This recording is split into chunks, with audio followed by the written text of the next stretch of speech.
আপনি কখন বুঝবেন যে আপনার শিশুটা কথা বলছে না, অথবা কথা বলতে দেরি হচ্ছে, অথবা বয়স অনুযায়ী সে যা কিছু বলার কথা সেটা সে বলছে না?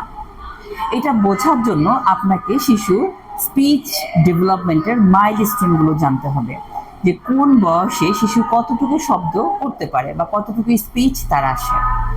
যেমন প্রথম 3 মাসে সে যে কুইং শব্দটা, আ উ ই এই ধরনের শব্দগুলি বলতে পারে, ভাওয়েল সাউন্ড শুধুমাত্র।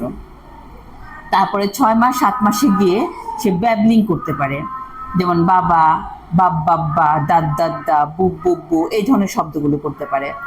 তারপরে 9-10 মাসে গিয়ে সে সিঙ্গেল ওয়ার্ড, 1 বছরের কাছাকাছি সিঙ্গেল ওয়ার্ড, বাবা, মা, দাদা, মাম্মা এই শব্দগুলো বলতে পারে।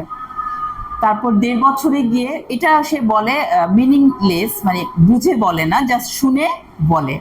আর মিনিংফুল ভাবে বলতে পারবে 1 বছরের পর থেকে, যে মাকে মা বলবে, বাবাকে বাবা বলবে, দাদাকে দাদা বলবে, এবং বুঝে শুনেই বলবে।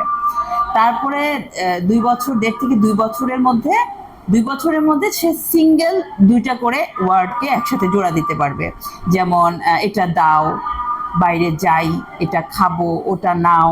2 বছরের মধ্যে পারবে। 2.5 বছর 3 বছরের মধ্যে সে পারবে 3টা ওয়ার্ডকে একসাথে সেন্টেন্স করতে। এবার 3.5-4-এর মধ্যে আরেকটু কমপ্লেক্স সেন্টেন্সগুলো পারবে, যেমন এটা দিলে এটা করব, এটা না দিলে আমি যাব না, এই ধরনের কমপ্লেক্স সেন্টেন্সগুলো বলতে পারবে। এবং 5 বছর পর থেকে সে কমপ্লিট তার ল্যাঙ্গুয়েজ ডেভেলপমেন্টটা হয়ে যাবে।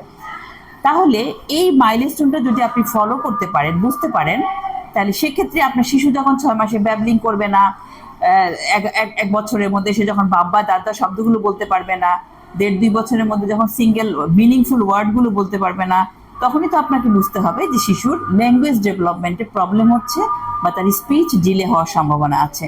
তখনই আপনি বিশেষজ্ঞের পরামর্শ নেবেন।